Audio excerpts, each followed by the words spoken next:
or worked okay anyway. We are live on social media. We're going to get the program started. I'm going to let everybody into the room and start the music here in just a second. Here we go.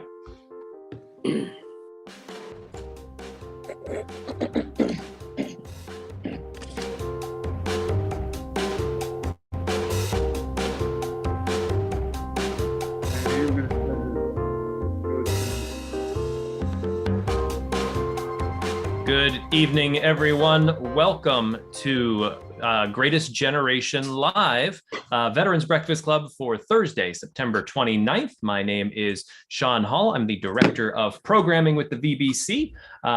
Very excited for the program tonight. Your host tonight will be Glenn Flickinger. Glenn, how are you doing tonight? I'm doing excellent, Sean. Thank you. Wonderful. And we have a lot of new names in the room with us tonight. So please, if you have any questions or anything, please put them into the chat or raise your hand. I'll be sort of on the background here doing everything to make sure everybody is able to be heard. We'll also be live streaming this on Facebook and YouTube. Hello, social media. It's great to see you all. This program I was excited about because we held earlier, about a month or so ago, a Pan Am flight attendant two-parter on our happy hour on Monday night. And that was so well attended. It's one of our highest viewed YouTube videos that we've put out. And we thought, let's continue the conversation. Pan Am was excited to pair with us for this. I'm going to let Glenn introduce all of our wonderful guests here in just a sec. But we're going to go ahead and thank our sponsors for this wonderful program. First, starting with Dnd Auto Salvage. For those of you who've been watching BBC for a while, you've heard us talk about Dnd. They're a small hauling and used auto parts operation here in the Pittsburgh area. They've been around since the 1970s. They've grown into a full-service metal recycling company with 2 locations in Lawrenceville and Tarentum. They accept all types of metal, and they can definitely give you a quote if you are looking to work with them. You can check them out at dndautosalvage.com. I'll put that into the chat. That's dndautosalvage.com. We really appreciate their support. They've been truly wonderful supporting us across the board here. We also have been supported by tobacco-free Adagio Health. They are dedicated to reducing and preventing tobacco use and to getting the word out about hazards of smoking and secondhand smoke. They're all about health and they want people to quit. So they have classes, they have nicotine replacement therapy, and a popular quit line, which is just about the easiest number to remember, the 1-800-QUIT-NOW. They educate people, children especially, about tobacco use, from cigarettes, cigars, pipes, chews, snuff, and other nicotine products like vaping. Bless you. I hope, unless that was a dog that got stepped on. And finally, tobacco-free Adagio Health advocates for public and private policies that ensure healthy places to live, work, and play. You can learn all about them at tobaccofree.adagiohealth.org. They have just signed up with us again to support us for another extended period. So thank you to Tobacco-Free Adagio Health for that. And one more announcement before we get to Glenn. I released a Scuttlebutt, which I host. It's a pre-recorded podcast. We release it on YouTube in video format, and we release it as a podcast audio format. We have now started the 7th season. We are fast approaching 100 episodes.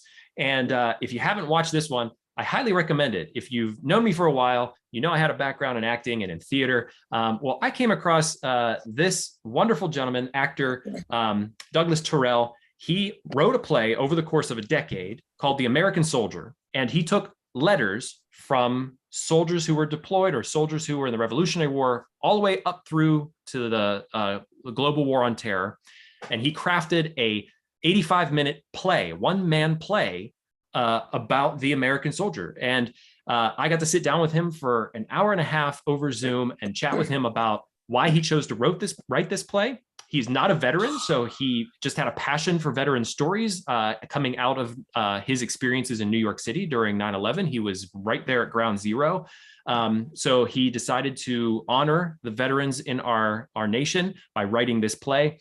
He tells me the whole story about that, about why he decided to write it.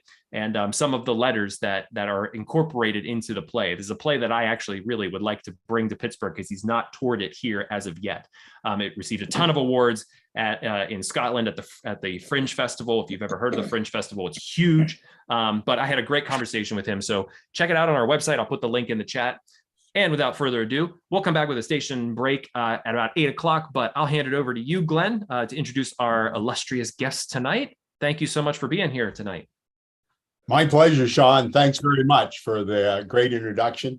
As always, it's a pleasure to be sort of back in the saddle. It's been a few months since I've done a straight Greatest Generation live, if you will. So for those of you that are new to the program, might not know me, my name is Glenn Flickinger. I serve on the board of the VBC, and I am the host and producer of Greatest Generation Live, which obviously by its title is all things World War II. We've had a lot of great veterans on of World War II. Woody Williams, the last living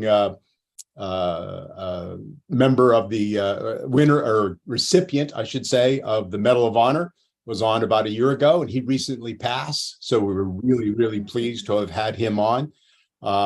We've interviewed quite a few World War II authors of various types of World War II books. And tonight, it's a little different twist. And I have to tell you, when I first heard this from Sean and Todd, that we would do a program on Pan Am in World War II, my immediate thought was, wonder what they did.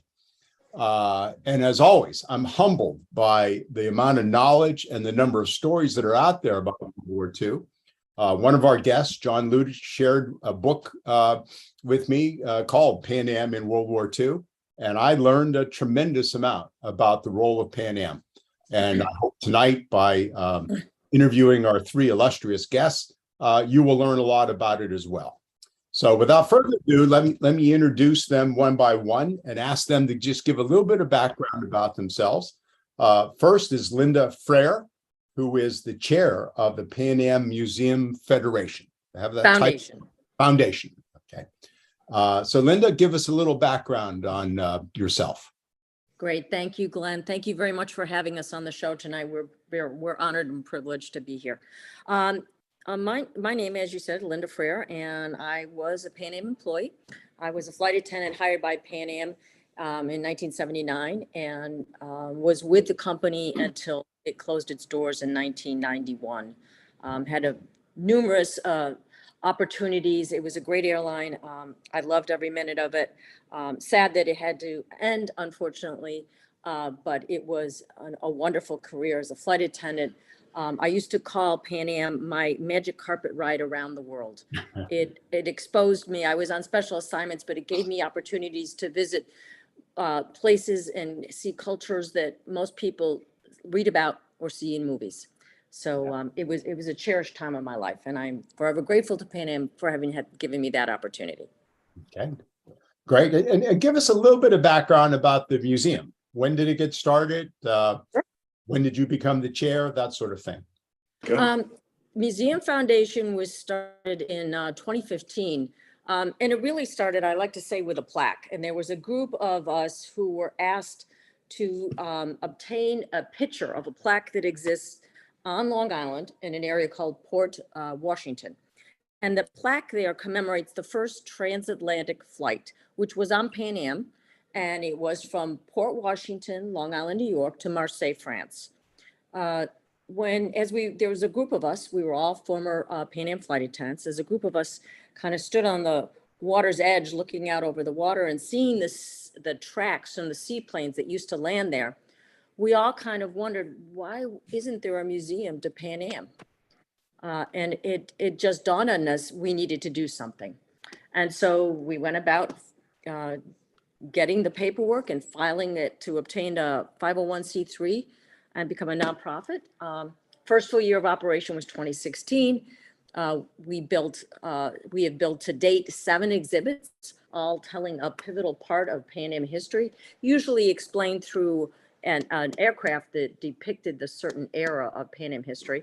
But we're also branching out into other things, and John will talk a little bit more about our exhibits.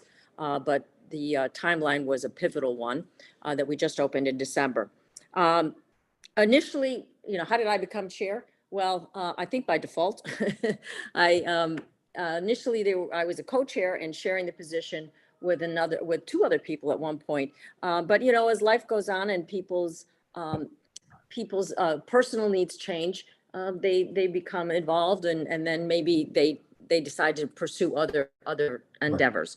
And again, we're all volunteers with the museum. None of us collects a salary, but we do this and we invest everything that's raised into the exhibits, into telling the story that really is important to us. It's essential to us that we tell the story of Pan Am, the history. And just like you, Glenn, you were not familiar with Pan Am's really pivotal role in World War II. So it's important to us. We don't want Pan Am to become just a footnote on a page in history, in a history book. We want it to be a living testament to what not only the airline did as a company, but the people of Pan Am, because their stories are essential. Yeah. Well, thank you for that eloquent background, and hopefully we'll help with that mission here tonight by telling this part of the story anyway. Yeah. And next, let me introduce John Ludich, who's the curator of the Pan Am Museum Foundation. John, please say hello. And are you a former Pan Am employee as well?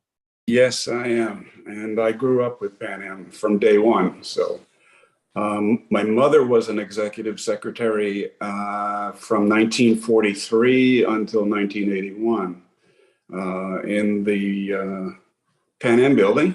And I was privileged to have those flight benefits through my mother up until I started working for Pan Am in 1975. I worked in the reservations office in the Pan Am building for a few years, and then I became a programmer at their data center in Rockledge, New Jersey, and I was there until the end. So yeah, I had flight benefits up until the age of 40. So very, very privileged characters here. All Pan Am employees are, or ex-employees, or however you want to term them. But yeah, we are a select group, and Pan Am flew the world, and so did we. So, well, there's obviously a very loyal group of employees that have stayed on to tell the story. Yeah. Yes. So I've been with the museum now for 3 years, curator and historian. Previous to that, I was involved in the Pan Am Historical Foundation. I still am. So it's part of me. So, and I'm very into the history and getting that story out there to continue and see how the technology of aviation has evolved, particularly through the efforts of Pan Am and its employees. Yeah. And I can tell you, John has a wealth of knowledge, because I've had the privilege of talking to him now for the past couple of weeks and putting this together. And unfortunately, we only have an hour and a half, not 2 days. So we'll get some of those stories back there. And then we have Bill Studeman as our third guest, and I should say retired Admiral Bill Studeman. Bill, please say hello and tell us about your background and your relationship with Pan Am. Okay, well, it's a pleasure to be with you. I'm 82 years old, so I'm a senior advisor to the Museum Foundation and the museum. So John and I chat a lot in his role as a curator. By the way, the museum is located in Garden City, Long Island, co-located in the Cradle of Aviation Museum, which is a distinguished museum for aviation and a long history also with the Grumman family. I come from a Pan Am family. My father, former Army Air Corps officer, joined Pan Am as a pilot in 1934. He served as a pilot up until World War II, then an operations manager in the Alaska Division, Pacific Division, moved back to the Latin American Division later. Then he went to the Cape to run the Guided Missile Range Division, and then to corporate, where he was a VP, and finally ended up with business jets and Metropolitan Air Facilities Division, where they rebuilt the Teterboro Airport. So he had a long, distinguished career with Pan Am. My wife, who is a Museum Foundation board member, as a former Pan Am flight attendant. My uncle was a ground person of Pan Am, ended up being chief dispatcher for Pan Am Europe. So I have a long history. my own personal history, 35 years, almost 35 years in the Navy, then 10 years in defense industry. After that, spent a lot of time essentially doing consulting work, advisory work, board work. I've been associated with the Museum Foundation virtually from the beginning. I worked for Pan American as a ticket agent for Pan American Grace in Panama for 1 summer and at London Airport at Heathrow for 4 summers. So I too have a background with Pan Am. So that's pretty much my CV. And that's just a short part of it. So thank you for the brief summary, Bill. Geez, I feel like I'm about to board a 747 in Rio and take off for Miami or New York again right now. Welcome aboard. Yeah. Should have the boarding music. So as you can see, we have 3 excellent guests tonight that are just steeped in the history of Pan Am, and we're going to get started. And Sean, I'm going to take the screen and see if I can work my way through the technology again here and get this. We've created, as many of you know from my previous work on other subjects, I love to have a bit of a slideshow available because it just helps tell the story. And I already messed up somewhere. So that. Where am I missing this, Sean? Up left, play from start. You should be good. There we go. Okay. There we go. Okay. So the first thing we're going to try to do, and this worked about 15 minutes ago, rather than starting at just the sort of chronological story of the founding of Pan Am, the building of Pan Am, and then getting into World War II, we're actually going to start on this November 22nd, 1935. And we have a clip here from this wonderful hour-long Pan Am documentary. Don't worry, we're only going to play 5 or 6 minutes of it. And it kind of explains itself. In the book, which John let me read, there's just a wonderful chapter about this, which I was so taken with, I had to find this clip. This is taken in San Francisco Bay, and it's the takeoff of the first airmail Pacific delivery, airmail route through the Pacific on November 22nd, 1935. There were 125,000 people lining the shores of San Francisco Bay to watch this event. There were a huge number of celebrities there and so forth. So let me play this clip, give you a little feel for this. This is the famous, help me with this, Bill. This is the Pacific Clipper. No, which Clipper is this? This is the China Clipper. China Clipper. China Clipper. Okay. We'll just play this and. Small in the wing, each C-1, widely acclaimed aircraft in the history of commercial aviation. Crossing the Pacific Ocean was an overwhelming challenge. To accomplish it, Pan Am had to build island bases on specks of islands in the middle of a 10,000-mile ocean. The longest leg of the crossing would be the 2,410-mile San Francisco to Hawaii. Next stop was another tiny island called Midway, which was 1,380 miles from Hawaii. Then 1,260 miles to Wake Island, 1,560 miles to Guam, and finally the last leg of the journey would be the 1,600 miles to Manila in the Philippine Islands. Pan Am temporarily used Macau as its mainland terminus. About a year later, the British granted landing rights for Hong Kong, and a permanent base was built there, 546 miles from Manila.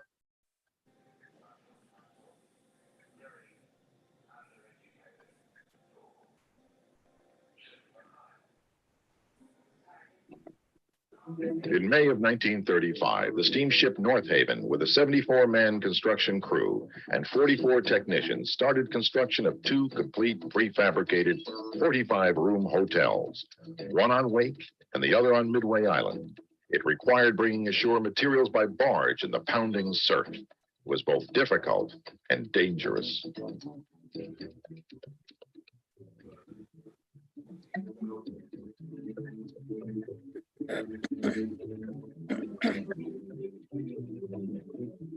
Whole cities They were say that Wake Island passenger was really accommodations for discovered flight by the crews Pan Am and founder. prominent party personnel.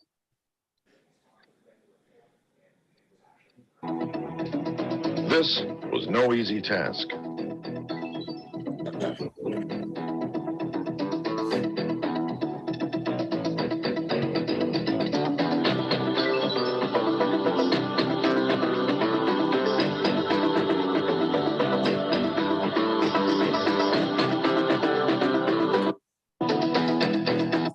With First Officer Rod Sullivan, together they flew the modified S-42 from San Francisco to Hawaii by hand. The China Clipper was now ready to fly the inaugural mail route across the Pacific from San Francisco to Manila. Postmaster James Farley posed for pictures with Captain Musick and Sullivan. This was to be one of the most historic flights in aviation history. He gave Captain Musick a letter from President Roosevelt to the President of the Philippines.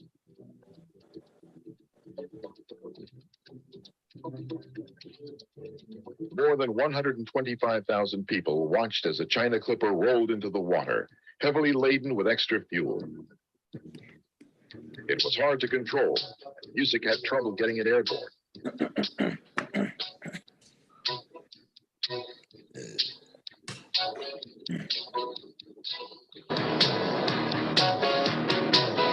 He struggled. The San Francisco Bay Bridge under construction lay ahead. Musick couldn't fly over it as planned. He had no choice but to fly dangerously under it, between swaying cables.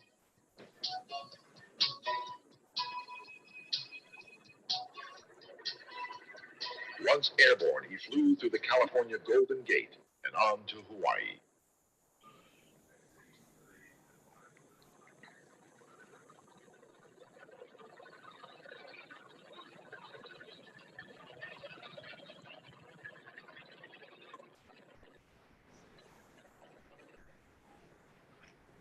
Finally, after 17 long hours, the China Clipper landed in Pearl Harbor, Hawaii. Musick and his crew were presented with the traditional Hawaiian lei. After a short night's sleep, it was off to Midway, Wake, and Guam.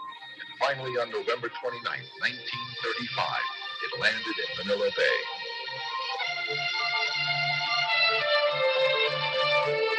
In February 1936, Pan Am asked 4 aircraft companies to bid on a We'll stop it there, only because I could sit here and watch it all over again for the next hour. I don't think that'd be all that appropriate for what we're trying to do here this evening. Wanted to play that at the beginning. I know when I think of Pan Am Clippers, this is exactly what I see, and hopefully most of you in the audience think the same thing. So let me ask our guests, help us to understand the huge significance of this event.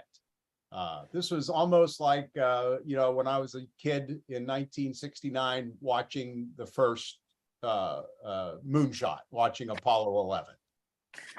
Well, and that's exactly it, Glenn. It really equates to something of that magnitude. Today, we take for granted crossing the Pacific. It's not even something that we think twice about. But back in 1935, this was truly revolutionary. This was groundbreaking. This was like the first moonshot. This is one small step for mankind, or one small step for man and one giant leap for mankind. It had the same sort of resonance. It was kind of unheard of. Every one of the representatives from the San Francisco airport that was there said that every airplane that crosses the ocean, even now, is flying in the wake of the China Clipper. It paved the way, really, for what was to come after. So, Glenn, a lot of people don't realize that Pan American set out the specifications for the Martin Company. Only 3 M130 China Clippers were ever built. The China Clipper, the Philippine Clipper, and the Hawaii Clipper. And they maintained this route structure supplemented by some of the Sikorsky boats, particularly running between Manila and Hong Kong, for many years before, and reliably so, with hundreds and hundreds of crossings. So it truly is a unique technical achievement. Of course, there were no long runways in those days, no large land planes that could fly this kind of distance. The China Clipper could fly 3,000 miles, and that was a great, amazing range for its day. And designed into that airplane was all the advanced radio equipment, navigation equipment, safety equipment, amazing stuff if you go through the list of what's contained there.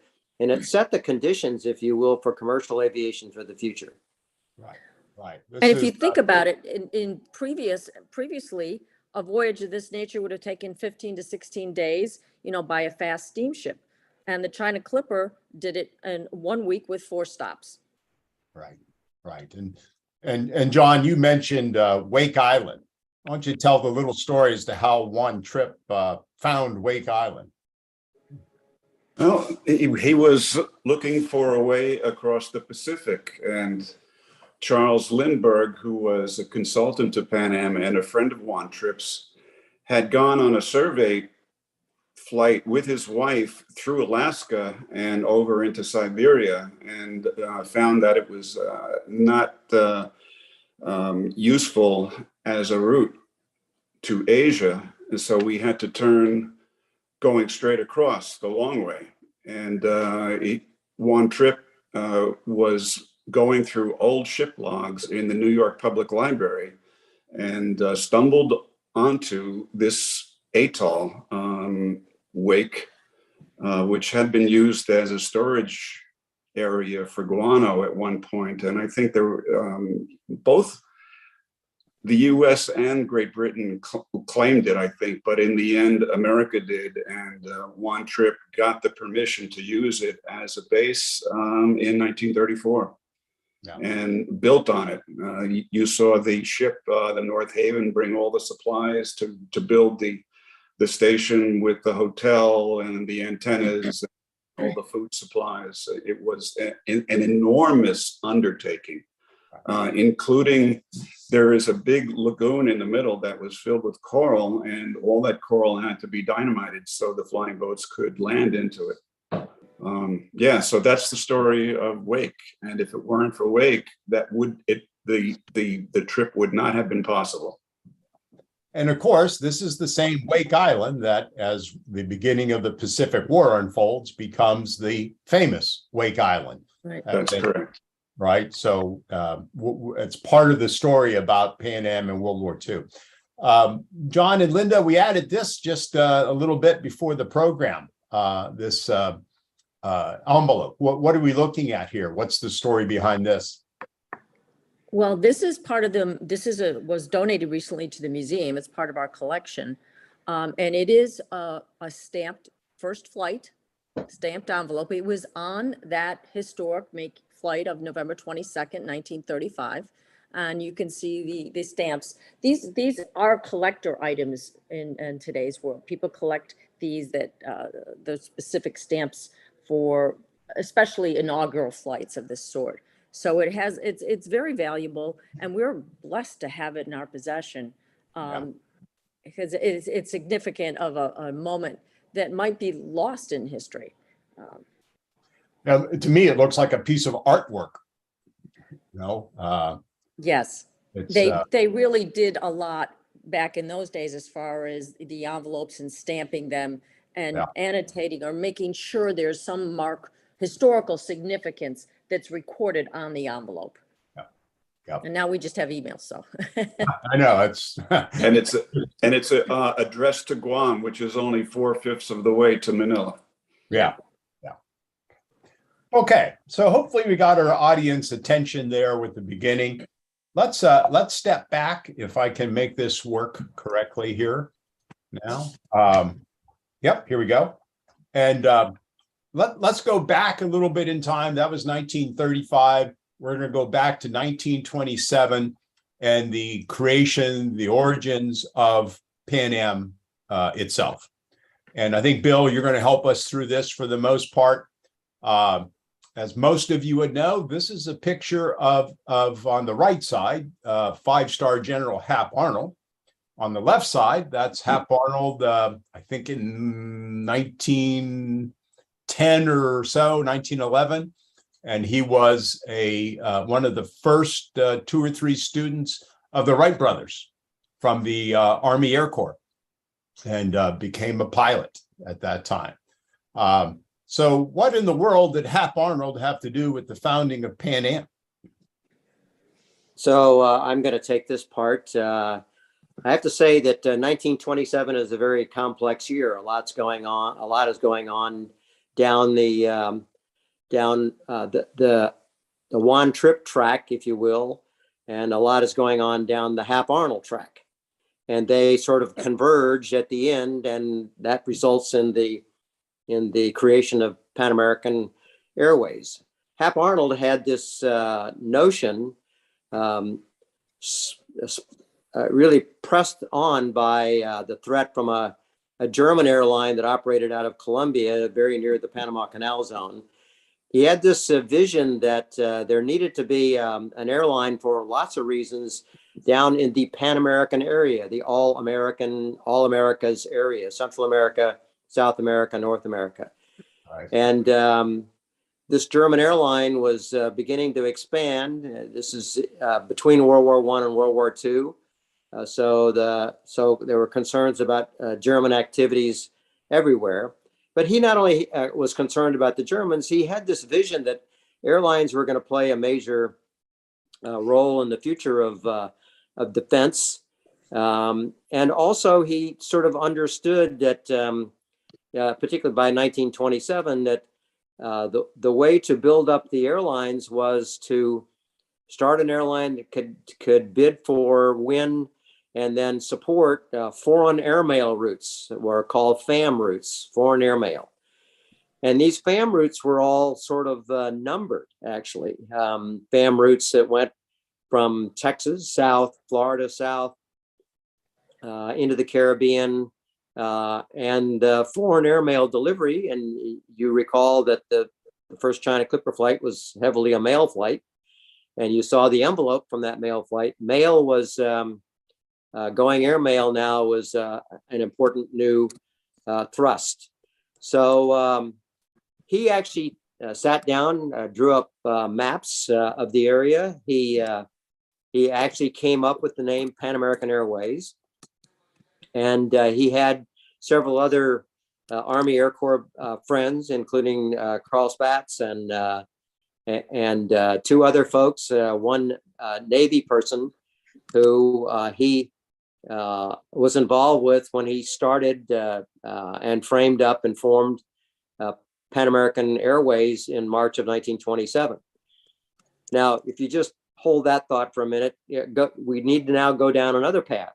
Juan Trippe, whose name sounds Latin, but he's actually born in New Jersey and raised in Florida, comes from a wealthy family. Father was on Wall Street, mother was an heiress of some sort. He was really a sort of a professional New Yorker, graduated from Yale, was an All-American tackle there. As World War I was finishing up, he went to join the Navy, became designated a naval aviator number 1806 in the Navy files. But the war ended before he got out to the theater. After the war, he became very good friends with 2 other people who are significant to the founding. One is John Hambleton. Hambleton's a close friend of a lot of people. He was a colonel who served in World War I, distinguished squadron. He knows a lot of people. He comes from a moneyed family as well, a prominent Maryland historical family. He's a great aviator. He spends a lot of time later on actually with Lindbergh flying survey flights. Unfortunately, he's killed in an accident after Pan Am's founding. His son is still alive. is coming to the gala, a very interesting person who worked for Pan Am. But anyway, Tripp and Hamilton, and a third character by the name of Sonny Whitney, whose real name is Sonny Cornelius Vanderbilt Whitney, a Vanderbilt, obviously. All three of these gentlemen come not only from an aviation background or a Yale background, but a money background. And of course, it takes money to get an airline going. Juan Tripp starts actually forming airlines in early in his life. He forms his Long Island Airways in 1924. Then he forms another airline, Eastern Air Transport, then Colonial Air Transport. These all there's a lot of byplay going on between all this. And then the Aviation Corporation of America. In 1927, Hap Arnold, who has sort of distanced himself from the airline business, and the airline that he started, Pan American Airways, is now in sort of caretaker status by people who are not really aviators, who had no airplanes, no routes, no nothing, came to Tripp and said, let's merge these airlines. And so Tripp's Aviation Corporation of America becomes the shell, and Pan American Airways becomes the airline, and the airline is formed. Yeah. And they win this first foreign airmail route from Key West to Havana, as I recall. Correct. Right. In fact, the route was offered. The Pan Am bid. Tripp, in his typical style, made a trip to Cuba to grease the skids. He talked to the president of Cuba, got landing rights in Cuba, and also got a reverse airmail route agreed to from Cuba back to the United States. So he was well positioned for this. There was a date certain when they had to fly the first flight from Key West to Havana, and Pan Am had difficulty getting an airplane to Key West Airport, which was all apparently not in very good shape. And at the last minute had to lease or charter a very small aircraft, which was operated on water, and that airplane made the first route. And then subsequently, Captain Music, who flew the China Clipper flight you talked about already, later flew the first formal flight with a cargo of airmail, which certified that particular route for Pan Am.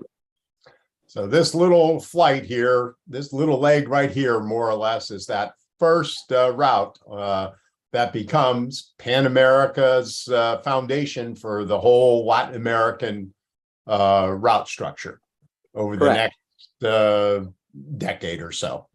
Right. And early on, Pan Am invests equally interestingly in seaplanes as well as in land planes. You can see Brownsville, Texas on there. That's right. Another FAM route up in the upper part. It's the gateway, the head of the Western Division. The land planes, mostly Fokkers and later on Fords, DC-2s and 3s, fly from Brownsville to Mexico, Central America, et cetera.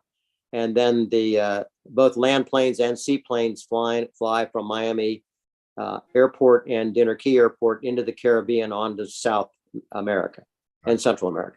Now, what's interesting is that these airmail routes, basically form the economic foundation of the not only Pan Am but the other airlines as well to begin, full commercial service. This is a picture I found of Juan Tripp, rather nattily dressed, with one very famous Charles Lindbergh. Now, this is taken in February of '29 in the Canal Zone. But explain a little bit, Bill, John, any of you, Charles Lindbergh's involvement with Pan Am, especially in the early days. John, you want to? Well, he's a technical advisor, a friend of Tripp's, a friend of Hamilton's, well known, flies with them a lot, and he becomes a part of the board of Pan American as a paid board member. But he does a lot of things that essentially support Pan Am's growth in this critical early period.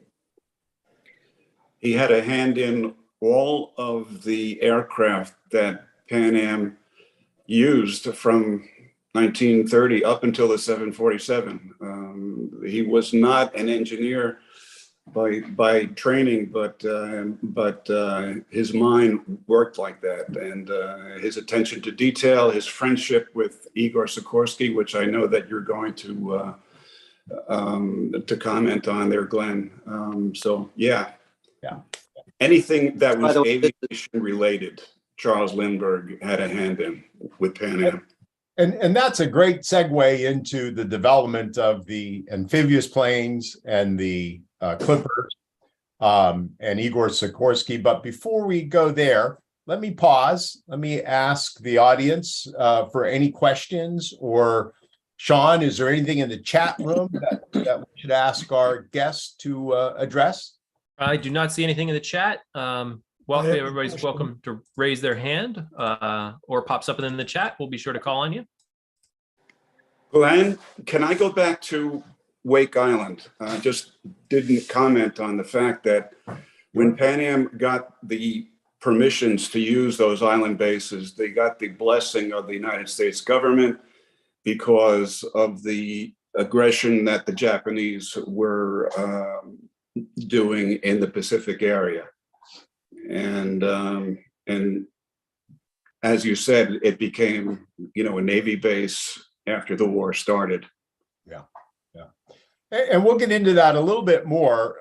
But one of the things I was surprised at, John, I commented to you when I read the book you lent to me, that I always knew we were concerned about the Japanese developing all these islands in the Pacific in the interwar years. What I didn't understand was the Japanese concern about the United States via Pan Am and the development of the Pan Am routes across the Pacific. So it was like two very wary boxers circling each other before the fight began. And it gave me a much deeper appreciation.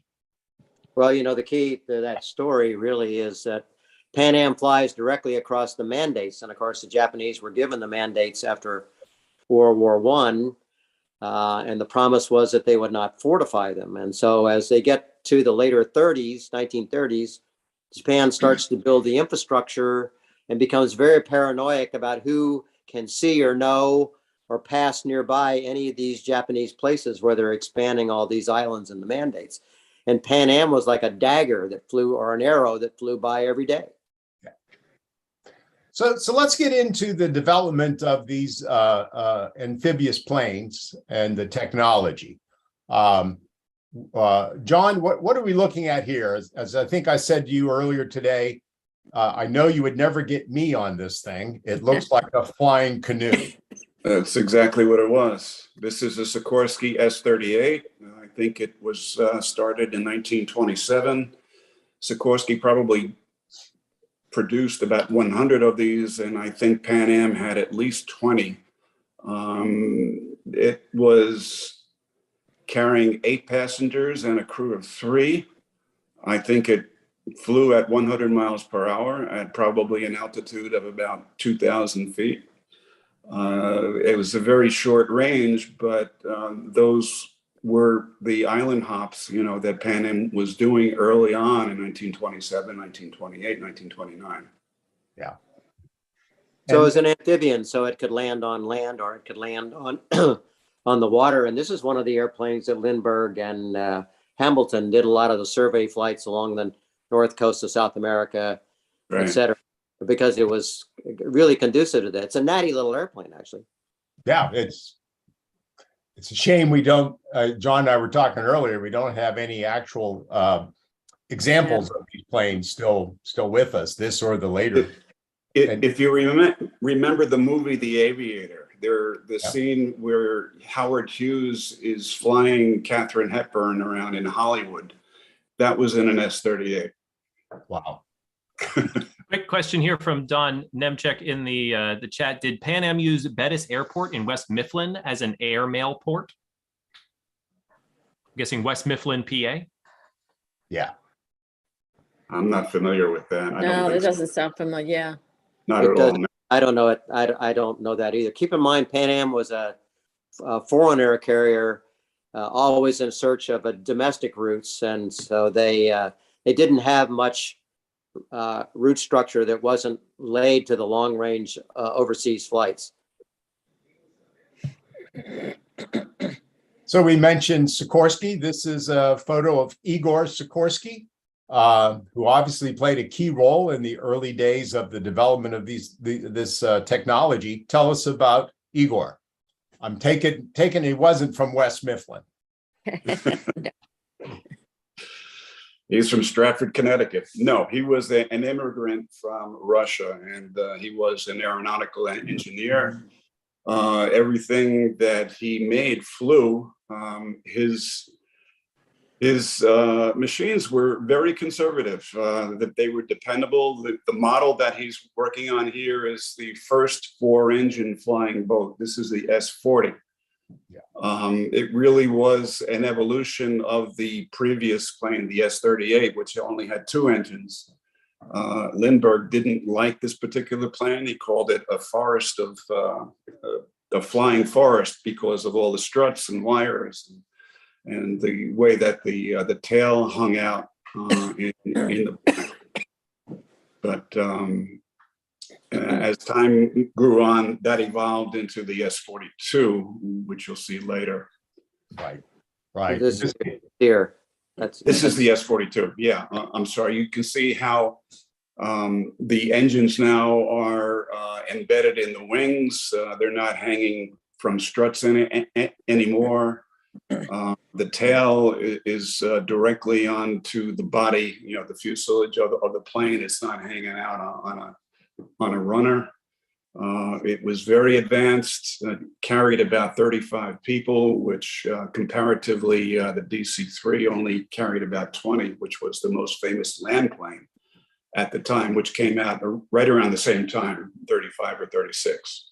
Right. This particular plane, the S-42, was used for the first survey flights across the Pacific. They took one of them and they gutted it and filled it with gas tanks, and it was very highly modified. And that made the first commercial flight from San Francisco to Honolulu. There were actually 3 or 4 survey flights before the actual China Clipper in November 35. And when we say survey flights, again, having read that book, John, for our audience, the way I would describe them is a sort of pathfinder flights. Like, how do we get from A to B? Where can we land? Where can we set up depots to refuel, et cetera, et cetera. I mean, they were really almost like in the 15th century, 17th century, trying to find the Northwest Passage, right? Right. Scouts. There's a good word. Yeah. Yeah. Another question I from. can tell you the first time, I think it was the 3rd or 4th survey flight where they reached Wake, and it was commanded by Rod Sullivan, famous Pan Am pilot. And he did not know that they did not complete the dynamiting of the lagoon. And when he landed his S-42, the Pan American Clipper, he was very angry at the staff who was developing, the dynamiting the coral. But that was the first time a flying boat landed at Wick. That answers sort of maybe 2 questions here that are in the chat. One by Gary, how did Pan Am Flight find Wake Island? And what about dealing with the magnetic anomaly west of Hawaii? And Brad also asked if there were any major accidents by Pan Am during this time. Well, we're going to get into all of that in just a couple more slides. If you could hold off, okay? Those are great questions, and we've got a couple slides. We'll go a little faster here.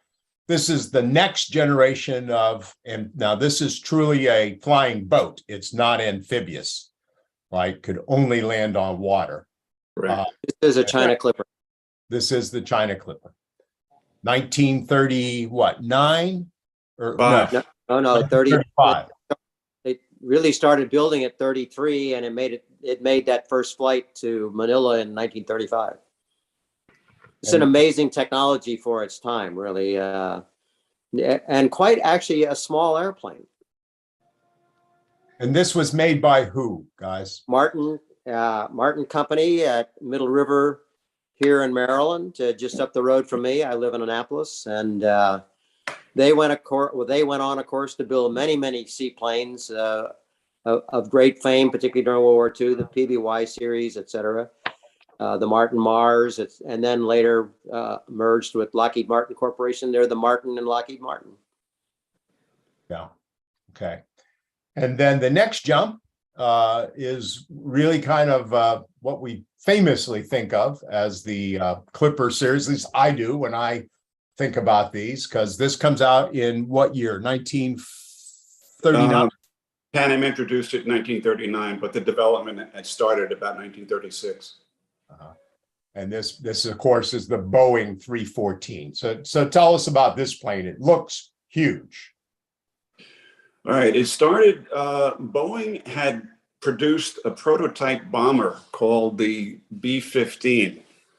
And they lost the bid, I think, to the famous B-17, but they had produced that wing with the engines and they didn't know what to do with it. And Juan Trippe had issued his specifications of the plane he wanted.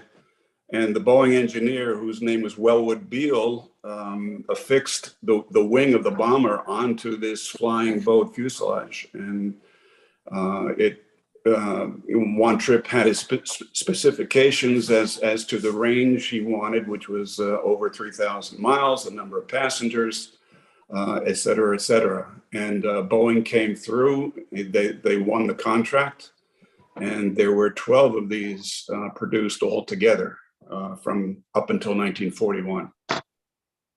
So these two planes, the Martin 130 and the Boeing 314, really become the workhorses of Pan Am during World War II for the amphibious, or for the flying boat plane. Flying boats, yeah. Actually, that's not precisely true. It turns out that Pan Am, all of these airplanes during World War II were essentially put into military service. And Pan Am's crews and pilots were essentially put into the Naval Air Transport Service or were affiliated with the Army Air Corps. And they flew all varieties of seaplanes, including a lot of the other Martin airplanes in the Pacific during the war, cargo, passengers, et cetera, all over the Pacific. So Pan Am actually manned other aircraft, the naval aircraft or Army Air Force aircraft during World War II, but particularly the naval aircraft that were seaplanes. Yeah. Now for to answer, Sean, the couple of questions that came up earlier about the sort of navigation technology. John, tell me about Hugo Looteritz. Hugo was a Navy-trained engineer, and he first met Pan Am's head of engineering, Andre Priester, about 1927, and they knew at that time that they wanted to fly internationally, and they would need both communication and navigation. Looteritz is the first guy to bring electricity into the cockpit of airplanes. Up until then, they didn't have any radios, they didn't have generators, and he produced a generator and put a transmitter into the cockpit of the airplane so that they could telegraph and obtain weather information first. First came the communications, and Pan Am started building weather stations all throughout the Caribbean. And that was 1927, 1928. And then as the routes progressed, they found out that they needed navigation.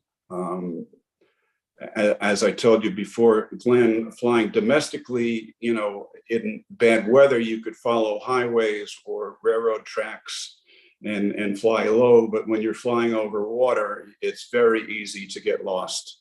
And there is the story of one of Pan Am's early Fokkers flying from Havana to Miami, got lost and wound up in the Gulf of Mexico, had to ditch Looteritz was a passenger on this plane, and from then on, he started to develop the direction finding equipment that grew and eventually wound up in the China Clipper, which allowed them to find Wake Island in the middle of thousands of miles of water, of expanse.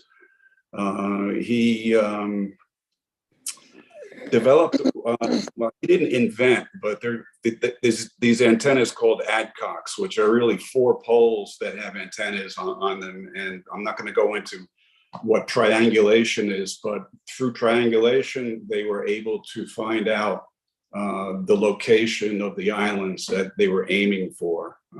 They used a telegraph. They didn't use voice communication.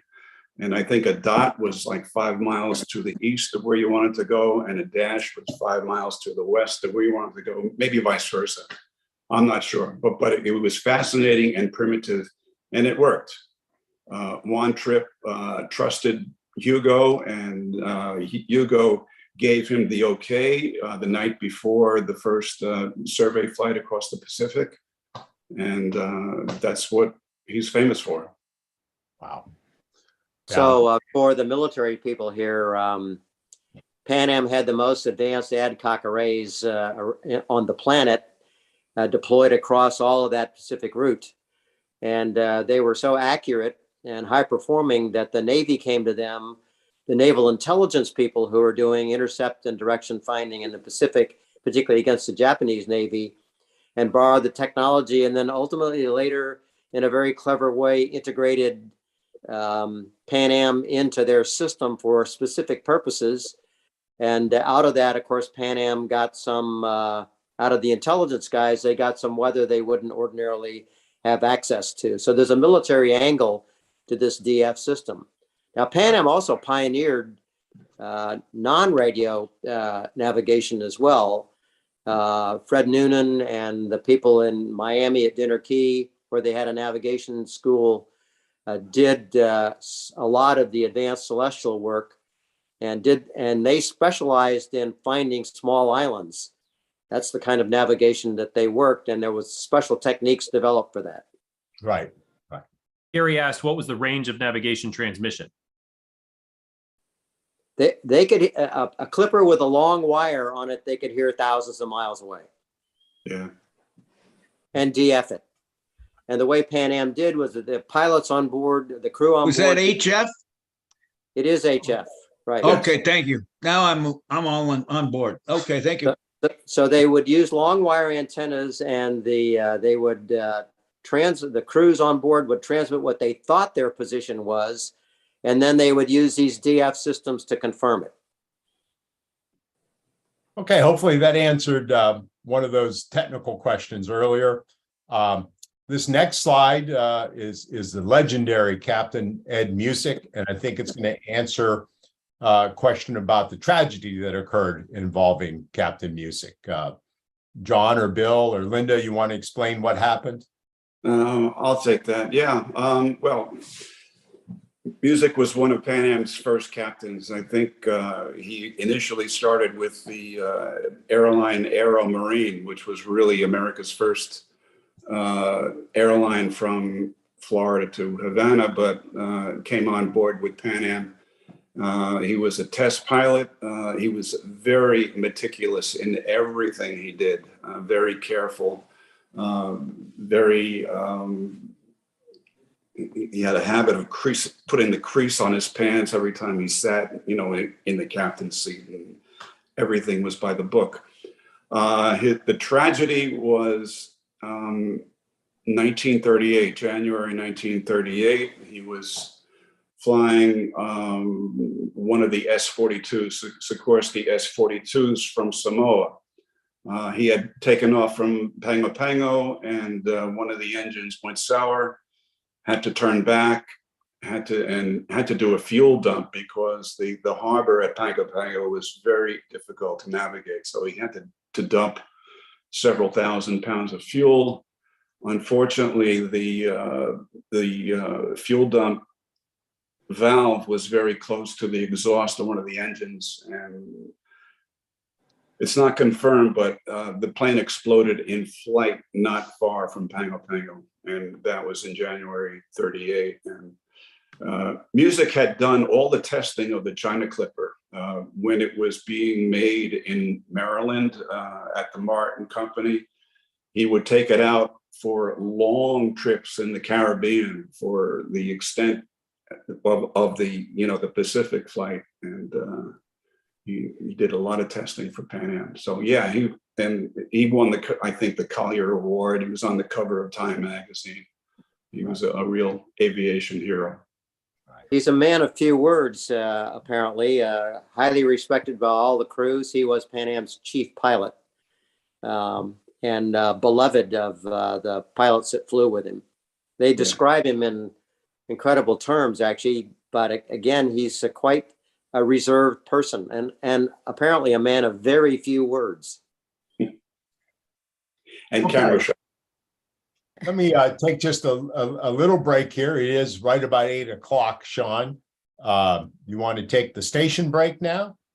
Sure, let's do that real quick. I'm going to stop your sharing and I'll share my own screen here. Let me for those of you who are joining us for the very first time, we're the Veterans Breakfast Club. We're a nonprofit in Western PA. Our mission is creating communities of listening around veterans and their stories to connect, educate, heal, and inspire. We have a couple, we do this through several different avenues. First, in-person breakfasts, not as many as we did prior to the pandemic, but we're sort of a hybrid company now where we do our online Zoom programs, such as tonight with Greatest Generation. But we do have an in-person breakfast for those of you here in the Pittsburgh region. We will be at the Seven Oaks Country Club on Lisbon Road up in Beaver County, where I'm originally from. My sister actually lives a minute from this country club, and she's a member there. So I'm going to be happy that my nephew is actually going to be coming to this in-person breakfast. His school, the classroom, is coming to this in-person breakfast to listen to the veterans. I just found out that he's going to be one of them there. So I'm excited to see him there. And we're going to be hosting our normal breakfast. We get together, we eat, we hear veteran stories. If you haven't had the breakfast there and you'd like to join us, we'd love to have you. And it's a real good breakfast. And it is sponsored by Sherrick Law Office, LLC. You can do so by RSVPing. You can call the number there, 623-9029, or you can email Betty at betty@veteransbreakfastclub.org to join us. Next Monday, we have Jack McLean joining us. He is a Marine who served in Vietnam. Doesn't sound like, at first, it doesn't sound like a story that's like, oh, a Marine who served in Vietnam. That sounds pretty normal. Jack actually was a Harvard graduate, and he lists himself as, hey, I'm not the type of guy who went to Vietnam. I chose to go. I was a guy who would get deferment. He's like, but I chose to go. I wrote my story in this book, Loon. He will be joining us next Monday night, October 3rd, 7 p.m. That's Monday night. And our magazine. We do have another program, A Greatest Generation, happening next Thursday. I'm going to let Glenn talk about that here in a second. But VBC Magazine, if you don't get it, it's because we don't have your address. We print this quarterly. This is our new issue that's coming out very soon. It's actually at the printer now. But if you would like to receive this in the mail, it's filled with incredible stories. Number one being our cover star here, Sandra Ortega. We got connected with Sandy through one of our the people in our network. She lives down in Baltimore. She was the first commissioned Air Force woman of color in the Air Force by Eisenhower himself. And I ended up connecting with Sandra a while back. She came on our happy hour, told her story. I interviewed her a couple more times. I say that she's so sweet, she'll make your teeth hurt. When she calls me, she's just she's wonderful. She'll call and just hear, "Hi, sweetie." She's wonderful. But she has an incredible story, and she told us that story through a couple of interviews, and we decided to write it up and put it into the magazine. Please let us know if you would like to receive this. We'll be happy to send you a copy. It's also how we do our marketing. So we're happy to hand out as many of these as we can possibly get into hands. And finally, for our little station break here, Glenn, what's happening next Thursday night? Yeah, next Thursday, another Greatest Generation Live. And we're fortunate to have two people and two authors about World War II books, and one 100-year-old John Lucky Luckadoo. 8th Air Force co-pilot and then pilot, with just a wonderful story written by Kevin Maurer in this book, Damn Lucky, just published. I read it in 2 days on my trip out to Arizona. Couldn't put it down. So we're having the author and the veteran Lucky Luckadoo on. And then as well, we're having a fellow that I ran into doing some research on World War II, Bill Beagley. And he is one of the most well-established researchers on World War II individuals. So if you have a loved one and you knew they served in World War II, would like to know more about them, and you have some information, he takes that information and digs for you. But he also wrote this wonderful book. I just received it in the mail the other day. We'll read, and it's called "Buried Battlefield, Not My," or "Buried in the Battlefield, Not My Boy," and it's about the return of the U.S. Killed in action, World War II killed in action veterans from the Pacific and European theaters. And it's quite an interesting story because it's very unique and something not too many people know very much about. So that's next Thursday. Wonderful. Thank you, Glenn. This popped over here. I'll stop my share, continue on with the program. Thank you for listening to our station break. We're back to our regularly scheduled program. Okay, let's see if I can get this correct. Are you seeing my screen again? We are, yes. Okay. Yeah. Okay. So I'm gonna jump just a little bit here, folks, so that we make sure we get in the rest of the story in the time frame we'd like. So I gotta, so it advances somehow. There we are. So we just finished with the story of the legendary Captain Music. So let's set the tone. Pre-World War II, 1920s, 1930s, Pan Am is building out this worldwide infrastructure of overseas airline routes. Here's a map of the North Atlantic and South Atlantic routes. And remember, there was nothing here in 1925 or 1927, maybe a dirt strip here and there, right? So they're laying the groundwork for all these routes. That's the Atlantic. These are the Pacific routes. They establish these island bases all across the Pacific. This is all happening as the familiar story of the origins of World War II are unfolding, right? So I want to jump now to 19, and I'm going to skip some of these pictures of wake that we had. I think we adequately covered that. Just a famous picture of one trip. I just couldn't not put this in. First of all, I'm incredibly jealous of that globe. And I guess my question is the globe still around? Does anybody have that? Yeah, it's in the Smithsonian. That wing of the Smithsonian, the commercial aviation wing of it is under renovation, but it was in there before it was renovated. I'm sure it'll be there after. So that's where it is. Okay. Yeah. Air and Space Museum. I'd love to see that myself. I told John I used to have about a 6-inch globe in my office, and that paled in comparison. So, who is this? Well, that 1911 version of this man, Winston Churchill. Right, this is the famous Winston Churchill photograph taken in the early war years. This is Winston Churchill in 1911. He is First Lord of the Admiralty at this time, and he's one of the pioneers of aviation, naval aviation in England. He learned to fly very early on, was banned by his wife like 6 times from flying, was banned by the prime minister from flying, but he kept doing so. So I have to tell Winston Churchill's story every chance I get. That's one I wanted to tell.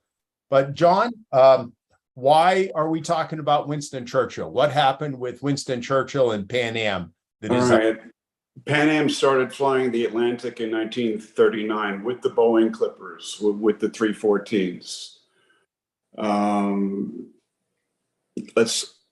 So finally, Pan Am got those routes, there was an argument with Great Britain. Great Britain didn't have similar equipment to the Boeing, and it took a long time for Pan Am to get those routes finally. So we're flying across the Atlantic. Let's jump ahead to 1941. Great Britain is under siege. The V rockets, London is burning.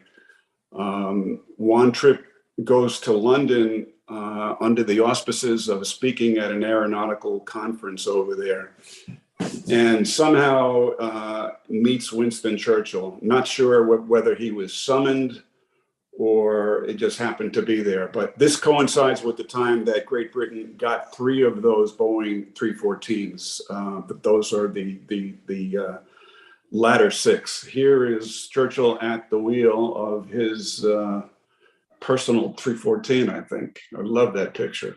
Yeah. There were 3. I think Boeing sold them directly to Great Britain. I'm not sure, because I know initially the 3 had Pan Am registration numbers, and somehow they wound up, they had the Berwick, the Bristol, and the Banger. That's what they call them, as opposed to Clipper, the Yankee Clipper and the Dixie Clipper.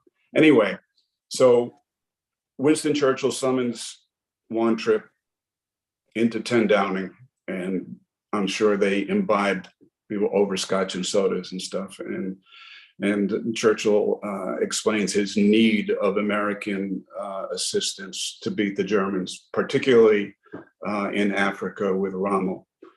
And Tripp immediately flies back to Washington and meets with Roosevelt, and a series of discussions and meetings. And the next month, Pan Am forms 3 subsidiaries to help fight the Germans. There was Pan Am Africa, Pan Am Ferries, and I think that there was one more where we would fly supplies, we would fly fighters, we would fly, and the route was down the East Coast, Miami, Trinidad, Belém, Natal, and across to Western Africa, either to Bathurst or to Accra or to Liberia, which we created a base in a place called Fisherman's Lake, which was very active by Pan Am during the war. And so that was the supply chain to, it went from West Africa to Khartoum to Cairo to Tehran, all the way over to India, and the rest is flying over the hump to help supply, Chiang Kai-shek. Right, and we're going to tell the hump story in just a little bit, but right.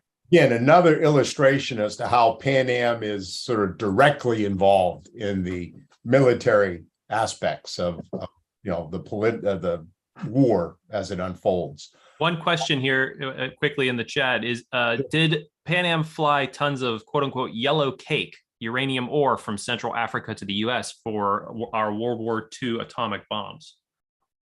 Yes. I don't know if it was tons, but there was one shipment that was done in 44. They actually used the old China Clipper for that, and it was piloted by a pilot by the name of Marius Lodison. And he wrote a book, and I think he's spent a chapter on that particular. So he described the cargo as crates. Right. The only mine that could produce it. I'm sure that uranium had been shipped other ways before, but they needed more, and so they sent Pan Am on this special secret mission with the China Clipper M130 with 2 crews, 2 captains. And they made their way all the way across to Leopoldville, which I think is now Kinshasa, to pick up the cargo of you can call it yellow cake, but it was uranium, clearly. Yeah. One of the many secret missions that, and we were going to get to that towards the end, but thank you for that question. Sure. And can I interject one more question from Nick Devoe? Were the Pacific commercial flights occurring in early December 41, and did they continue after Pearl Harbor was attacked? Let's answer that question with this. Okay. Yeah. Perfect timing. December 7th, 1941. The answer is yes. Those Pacific Clippers were out there. Bill or John What I'll happened? take over. Yeah, there were three. There was one approaching Honolulu and immediately was diverted to Hilo. The second one was the Philippine Clipper had just taken off from Wake. That was one of the Martins, a sister ship of the China Clipper.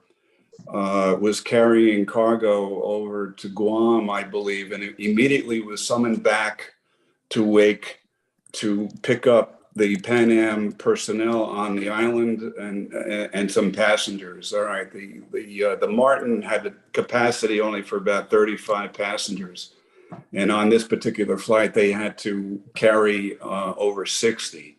So they jettisoned all of the seats and all of the galley hardware. And while it was sitting on the ground, it was strafed by Japanese fire, but not serious enough. It took about 3 or 4 attempts to get the Philippine Clipper off the water, but it made it. It got airborne, went back to Midway and back to Ford Island in Honolulu, and eventually back to San Francisco. And the third one, the most famous one, was the Pacific Clipper that was commanded by Robert Ford here. And he was taking off, I think, from New Zealand, going to Noumea, and he immediately got orders to stand by. I think he had to stand by a day or two, and then he was ordered to fly home westbound. It had never been done before by a commercial aircraft. And here's the map. He goes back to Noumea and across Australia, 18 stops altogether. And the most dangerous was flying over Africa. This is a flying boat with no wheels. So you can imagine the distance between Khartoum and Leopoldville here. And they actually started from San Francisco on December 2nd, so that they were caught in New Zealand on December. This is on the other side of the international date line, so it's December 8th, but they finally arrived at LaGuardia on January 6th. As we said, they were using automobile gas for a lot of the trip, and the plane's engines were pinging like crazy, probably the entire time. It was almost shot down over Surabaya, which was Dutch controlled. The whole time that they flew, they were under communication silence. I think it also got a coat of camouflage paint, either in New Zealand or Australia, to hide its identity.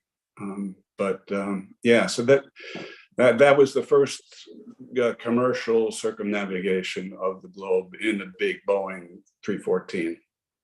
Yeah. Quite an incredible feat that the plane and the pilot and the passengers made it. Yeah.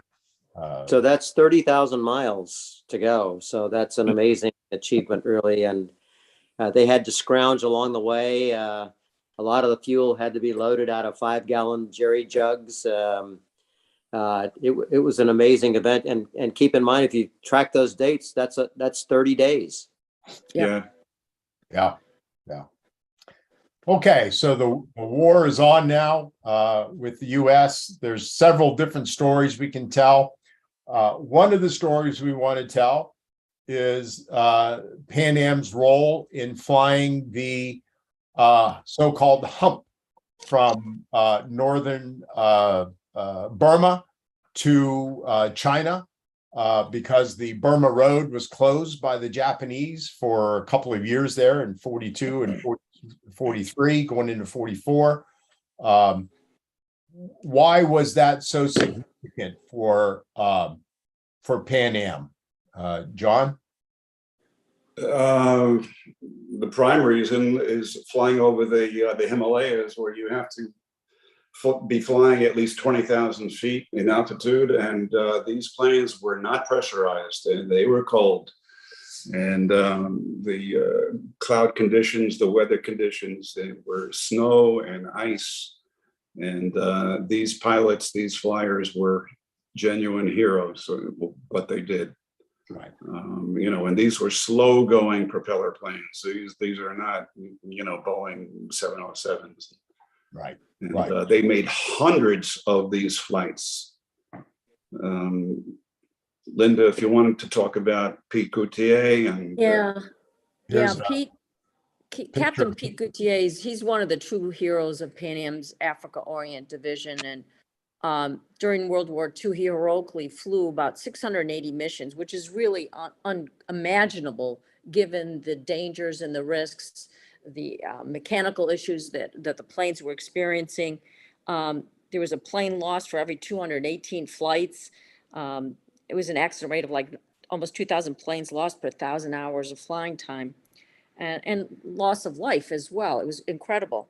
But he flew 680 missions when war broke out between China and Japan. And he was one of 10 former he flew one of the 10 former Pan American airplanes, the DC-3s, that were used with CNAC. And CNAC, which was China National Aviation Corporation, was a division of Pan Am at the time. Pan Am had a stake in the CNAC. So he was with the flight crews who were sent from the Trans-Africa route to flying the hump. And he was a member of the flight crew sent to fly so many of these very dangerous missions. And you're seeing pictures here from his book, which is called Himalayan Rogue, because he was a true rogue, I guess is the best way to describe him. And just interestingly enough, yesterday was his birthday, and he turned 108 years old. Pete Gutierrez is still with us, and he's one of 2 surviving CNA pilots still alive. The other pilot is 109-year-old Moon Fun Chin. And I remember I've been with Pete on a couple of occasions. We had the pleasure of honoring him back in 2017. And he kept saying, I got to stay around long enough to become #1 on the seniority list. But 109-year-old Moon Fun Chin keeps getting in his way. So he can't climb up the seniority list. So you have to understand there's a strategic context to all of this. This entire operation in support of the nationalist Chinese fighting the Japanese was fed across the Pacific, essentially into Hong Kong or wherever they could get in. And it was fed across Africa. Pan Am Africa had been given 25 DC-3s and put 1,200 to 1,400 maintenance and other kinds of support people into Africa to support this eastern flow and western flow into supporting this kind of flying. Yeah. It was an incredible feat that we were able to supply as much as we did to the Chinese nationalists.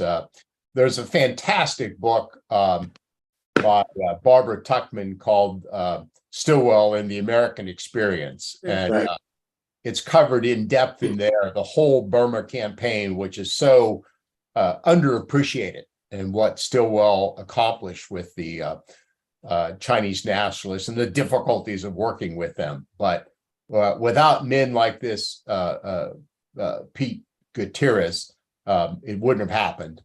And the Pan Am crews like to fly at lower altitudes through the valleys and at night and in dangerous conditions. And they taught that to everybody else. And a lot of the Chinese nationalist pilots and the American pilots were amazed at the techniques that the Pan Am pilots had developed for safe delivery.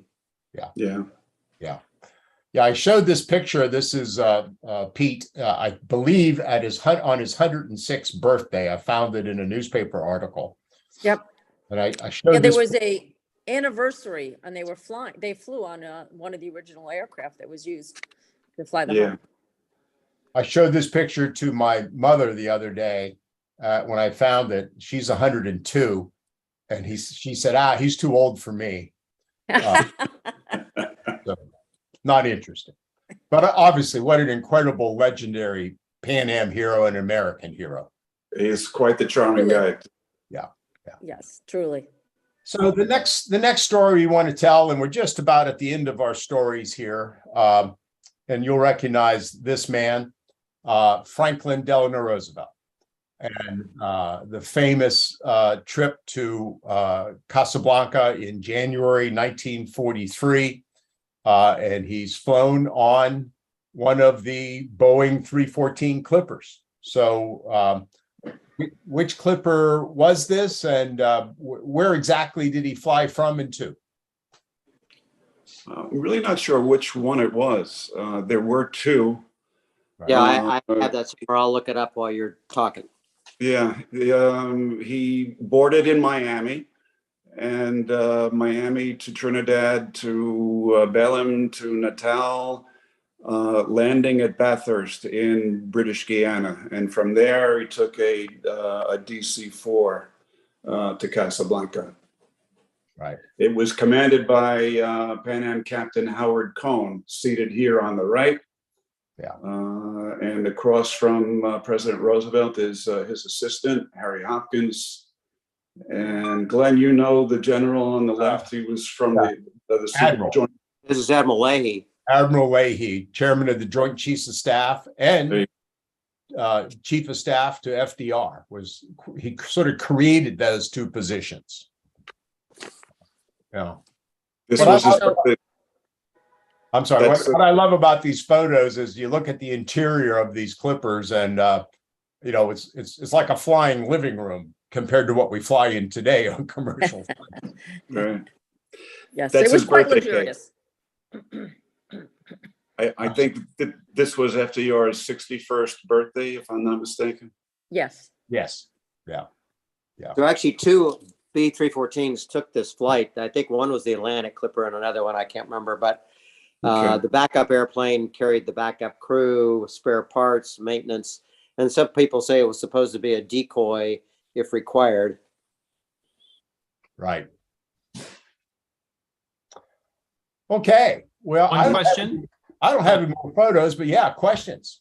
A question from Jill Bernard. Were other U.S. airlines flying between SFO and Hawaii in December 41? No. Nope. Just Pan Am. Just Pan Am. Pan Am was the only transoceanic American airline up until after the war. Yeah, I don't think United started flying until about 48 or 49. Yeah. So, you know, one of the points we want to make is just how important Pan Am was, and hopefully we've made it just by the various stories that have been told, to the America's World War II effort. There's a great quote here I've been waiting to read. I took it from the book that John had lent me, and it's out of Time magazine. And it says, Pan Am is an instrument of U.S. policy and a weapon of global war. Time magazine, 1942. And once you read through this Pan Am history, hear the stories that our guests have told us, it becomes very clear what a interesting and key and vital role Pan Am played in our efforts to win World War II.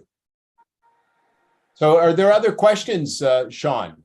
Jill asked, if you have time, please talk about the PAA flight crews being contracted to the Navy, etc. So when the government and Pan Am got together to figure out how to operate in the Pacific, a lot of Pan Am pilots were given commissions in the Navy as naval air transport pilots. And so they flew in that role. And in fact, some high school friends of mine, one in particular, his father was actually killed at Funafuti flying a PB-2Y4, a Navy airplane Martin built,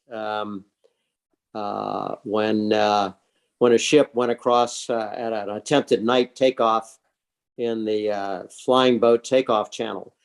It's really an interesting story. And the Pan Am people wore, I'm under the impression Pan Am people wore a uniform very much like the Navy people had. Certainly they manned, and of course, somebody asked a question earlier, a lot of the operations shifted from the central. We no longer flew across the Central Pacific during World War II because the Japanese occupied most of those islands. Pan Am, during the invasion period, lost 9 people killed at Wake. I think 33 people missing. We had over 40 people captured and incarcerated for the war by the Japanese. Those islands were no longer available. So the route shifted south down toward Australia and New Zealand and the small islands that were en route there. And so the Pan Am pilots, again, with the long-range overwater airplanes, the navigation, et cetera, were able to be a critical part of that. And interestingly, Pan Am did a lot of training. Also, a massive navigation school established in Miami and Dinner Key for Commonwealth pilots and navigators. And that training essentially continued on. One of the residual Pan Am organizations is still at Miami, not part of Pan Am, but private now, is still a training organization. Jill also asked, she says, my father flew for AAF. Would he have been paid by the government? Yeah, Army Air Force is the Air Force. Yeah, sure. Wasn't paid much, but he was paid. And I want to, the 107-year-old that you had mentioned, there's I'm sorry? 108. 108 as of yesterday. 108-year-old. We have a gentleman here who's joined us for over the last year, if not 2 years, Nick Devoe. He runs a wonderful project called the Logbook Project. He connects with people to have them sign and get history. It's a tomb of history, this logbook, very popular. Would love to connect with you guys to get his potential contact information so that Nick might be able to send him some information on this and have it signed. Sure. Thank you.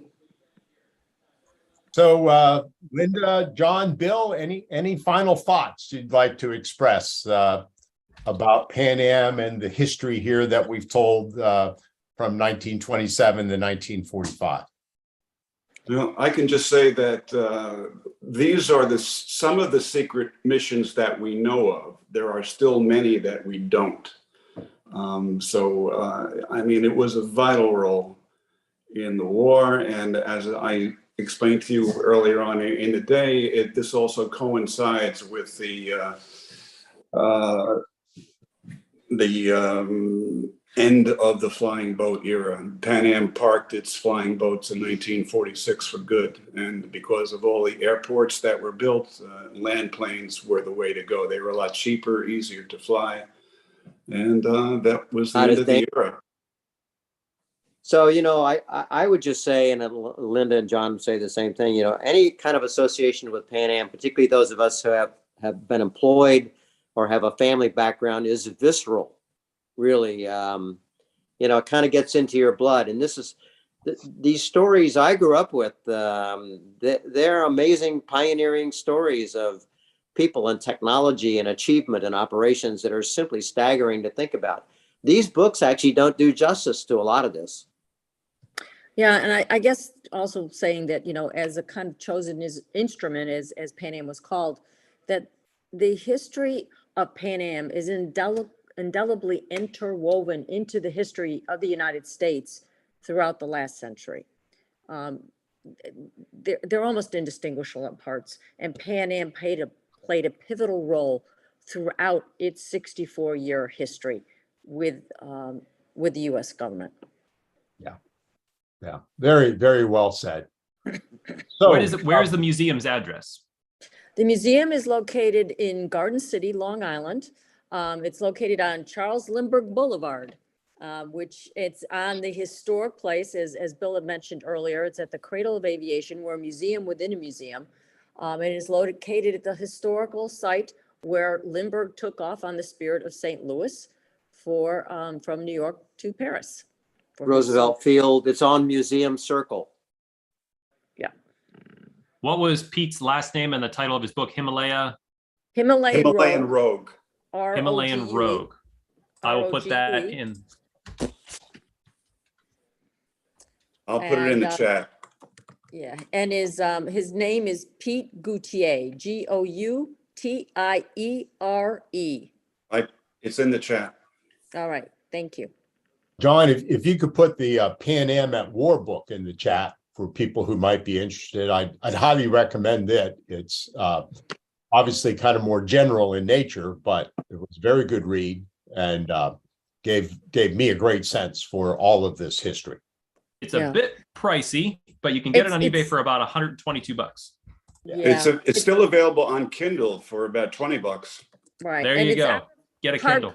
print, but I understand from John Hill, the author, one of the authors, that they hope to have a paperback coming out at some point. And I put the Facebook link to Nick Devoe's logbook project there in the chat if you'd like to check him out.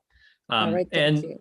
And before we finish tonight, how can people support the museum? Is there a way? Is it a nonprofit? How do they donate? We are a nonprofit. Our website is www.thepanammuseum.org. I can add that to the chat as well. And you can visit our website. You can donate. We, just like any other nonprofit, we're always looking for donations in order to continue telling the story. You know, just what we've heard tonight is just a part of that significant 64 plus years of history of Pan Am.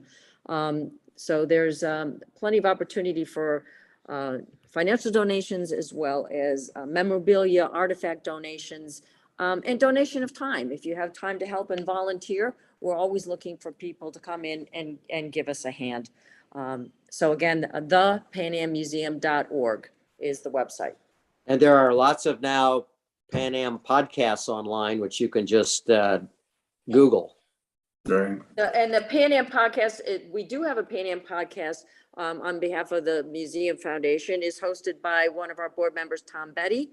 And we just launched the 27th episode, and it is on the a flight, the hijacked flight of Pan Am in 1986. But our podcasts are really well done and give you a wonderful insight into the people and events that define Pan Am. Thank you so much. And thank you, Glenn. Real quick, everyone, I also put into the chat a bit further up. I'll put it back in there one more time. Our survey, if you enjoyed tonight's program, or even if maybe you didn't, let us know. We just like to hear what your thoughts are. It takes a couple minutes, about 3 questions, but we'd love to hear your thoughts on tonight's program. Glenn, hand it off to you for our final thoughts. Well, it's been a pleasure to have these 3 fascinating guests on to learn about Pan Am's history at this point up to World War II. There will be a part 2 to this, hosted by Sean himself. That's right. That will be Pan Am post-World War II through the Vietnam War and, of course, 91. And Sean, I think that's a month or 2 away, and you'll be in touch about that. We'll do, and it's going to be a scuttlebutt, so we'll be doing pre-recorded. So it'll be just probably the 3 or 4 of us in a room chatting away about the history. So I'm looking forward to that. And one final thank you to Linda, John, and Bill. Thank you very much. It's been a pleasure to get to know you and work on this together. Thank you. We appreciate the time and the opportunity to tell our story. Thank you. Our pleasure. Thank you, Glenn. Thanks, Thank you, Glenn. everyone. Good night, all. Good night, all. We will see you Monday night for our next.